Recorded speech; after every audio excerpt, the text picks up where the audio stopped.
जय भीम साथियों, waiting for visa इस बाबा साहब की किताब पर आधारित ये वीडियो सीरीज़ में ये चौथा वीडियो है। पहले वीडियो में हमने देखा था कि बाबा साहब अम्बेडकर किस तरह एक गरीब झुग्गी वाले के लिए, बैलगाड़ी वाले के लिए, सबके लिए एक अस्पृश्य थे, हिंदुओं के लिए अस्पृश्य थे। दूसरा वीडियो हमने देखा कि वो हिंदुओं के लिए तो अस्पृश्य थे ही, लेकिन वो पारसी समाज के लिए भी अस्पृश्य थे। तीसरे वीडियो में हमने 40 गांव की कथा देखी और इसमें एक तांगे वाले ने बाबा साहब अम्बेडकर को इसलिए ले जाने के लिए मना किया कि वह अछूत है। हालांकि वह उस वक्त एक बहुत बड़े नामांकित सरकारी वकील हुआ करते थे। और ये आज की चौथी कथा है जो दौलताबाद के किले में पानी को दूषित करने के विषय पर आधारित है। ये 1934 की बात है। दलित तबके से आने वाले आंदोलन के मेरे कुछ साथियों ने मुझे साथ घूमने के लिए कहा। मैं तैयार हो गया। यह तय हुआ कि हमारी योजना में कम से कम वेरुल की गुफाएं, बौद्ध गुफाएं शामिल हो। यह तय किया गया कि पहले मैं नासिक जाऊंगा, वहां पर बाकी लोग मुझसे जुड़ेंगे। वेरुल जाने के बाद हम औरंगाबाद जाएंगे। औरंगाबाद हैदराबाद का मुस्लिम राज्य था। यह हैदराबाद के महामहिम निज़ाम के इलाके में आता था। औरंगाबाद के रास्ते में पहले हमें दौलताबाद नाम के कस्बे से जाना था। यह हैदराबाद राज्य का ही हिस्सा था। दौलताबाद एक ऐतिहासिक स्थान है और एक समय में यह प्रसिद्ध राजा रामदेव राय की राजधानी हुआ करती थी। दौलताबाद का किला प्राचीन ऐतिहासिक इमारत है, ऐसे में कोई भी यात्री उसे देखने का मौका नहीं छोड़ता था। इसी तरह हमारी पार्टी के लोगों ने भी अपने कार्यक्रम में किले को देखना शामिल कर लिया था। हमने कुछ बस और यात्री कार किराए पर ली। हम लोग तकरीबन 30 लोग थे। हमने नासिक से येवला तक की यात्रा की। येवला औरंगाबाद के रास्ते में पड़ता है। हमारी यात्रा की घोषणा नहीं की गई थी। जानबूझ के तरीके से हम चुपचाप योजना बना रहे थे। हम कोई बवाल नहीं खड़ा करना चाहते थे और उन परेशानियों से बचना चाहते थे जो एक अस्पृश्य को इस देश के दूसरे हिस्सों में उठानी पड़ती हैं। हमने अपने लोगों को भी जिन जगहों पर हमें रुकना था वही जगहों का सिर्फ पता बताया था। इसी के चलते निज़ाम राज्य के कई गांवों से गुजरने के दौरान हमारे कोई लोग मिलने नहीं आ सके थे।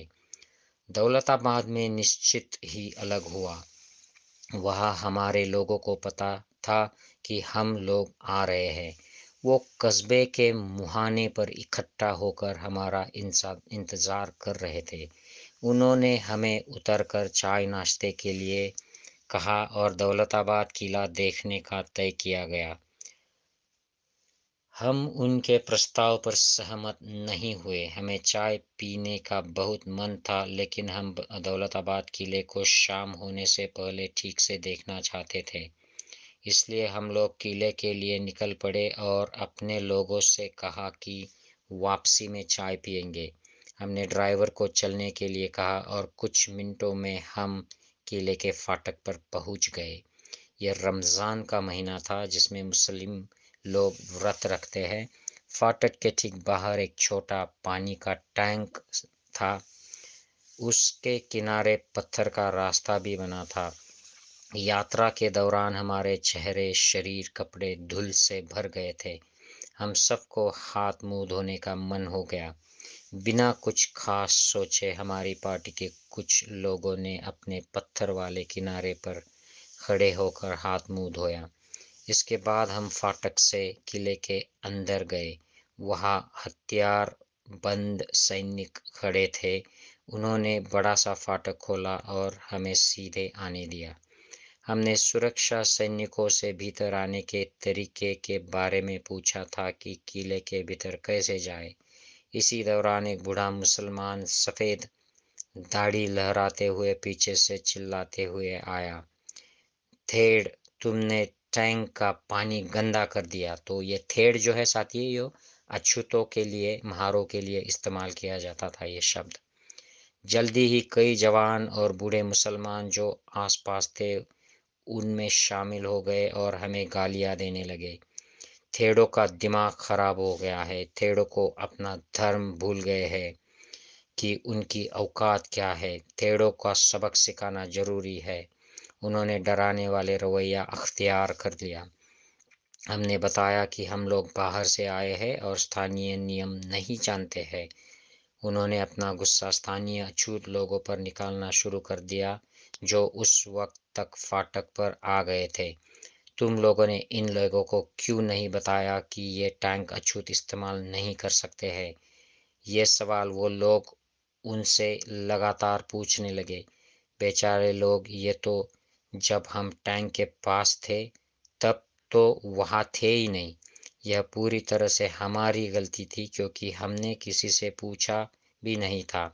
स्थानिक अछूत लोगों ने विरोध जताया कि उन्हें नहीं पता था, लेकिन मुस्लिम लोग हमारी बात सुनने को तैयार नहीं थे। वे हमें और उनको गाली दे जा रहे थे। वो गाली इतनी खराब दे रहे थे कि हमें बर्दाश्त नहीं हो रहा था। वहाँ दंगे जैसे हालात बन गए थे और हत्या भी हो सकती थी। लेकिन हमें किसी भी तरह खुद पर नियंत्रण रखना था। हम ऐसा कोई आपराधिक मामला नहीं होने देना चाहते थे जो हमारी यात्रा को अजीब तरीके से ख़त्म कर दे। भीड़ में से एक मुसलमान नौजवान लगातार बोले जा रहा था कि सबको अपना धर्म बताना है। इसका मतलब कि जो अछूत है वो टैंक से पानी नहीं ले सकता। मेरा धैर्य खत्म हो गया। मैंने थोड़े गुस्से में पूछा, क्या तुमको तुम्हारा धर्म यही सिखाता है? क्या तुम किसी अछूत को पानी लेने से रोक दोगे अगर वह मुसलमान बन जाए? इन सीधे सवालों से मुसलमानों पर कुछ असर होता हुआ दिखा। उन्होंने कोई उत्तर नहीं दिया और चुपचाप खड़े रह गए। सुरक्षा सैनिक की ओर मुड़ते हुए मैंने फिर से गुस्से में पूछा, क्या हम इस किले में जा सकते हैं या नहीं? हमें बताओ, अगर हम नहीं जा सकते तो हम यहाँ रुकना नहीं चाहते। सुरक्षा सैनिक ने मेरा नाम पूछा। मैंने एक कागज पर अपना नाम लिख कर दिया। वह उसे सुपरिटेंडेंट के पास भीतर ले गया और फिर बाहर आया। हमें बताया गया कि हम किले में जा सकते हैं, लेकिन कई भी किले के भीतर पानी को नहीं छू सकते हैं। और साथ में एक हथियार से लैस सैनिक भी भेजा गया ताकि वो देख सके कि हम उस आदेश का उल्लंघन तो नहीं कर रहे हैं। पहले मैंने एक उदाहरण दिया था कि कैसे एक अछूत हिंदू पारसी के लिए भी अछूत होता है, जबकि यह उदाहरण दिखाता है कि कैसे एक अछूत हिंदू मुसलमान के लिए भी अछूत होता है। तो साथियों, ये बाबा साहब के जीवन का एक सत्य अनुभव था, वो उसमें से गुजरे थे। तो उस वक्त की जो सामाजिक परिस्थितियाँ थी उनमें हिंदू जो सवर्ण थे, शूद्र थे, वैश्य थे, क्षत्रिय थे, ये सारे लोग तो अस्पृश्यों को अस्पृश्य मानते ही थे, लेकिन पारसी, क्रिश्चियन, ये मुसलमान, ये लोग भी अस्पृश्य लोगों को बुरी तरह ट्रीट करते थे। इसका ये अनुभव बाबा साहब अम्बेडकर ने खुद लिया था और ये उन्होंने यहाँ पर डिस्क्राइब किया है। तो साथियों, ज़्यादा से ज़्यादा शेयर कीजिए। और भी दो स्टोरीज़ इस किताब की बाकी है जो मैं आपको सुनाऊंगा अगले वीडियो में। और फिर मिलते हैं। एक एक स्टोरी बाकी है, वो मैं अगले वीडियो में आपको सुनाऊंगा। ओके साथियों, जय भीम।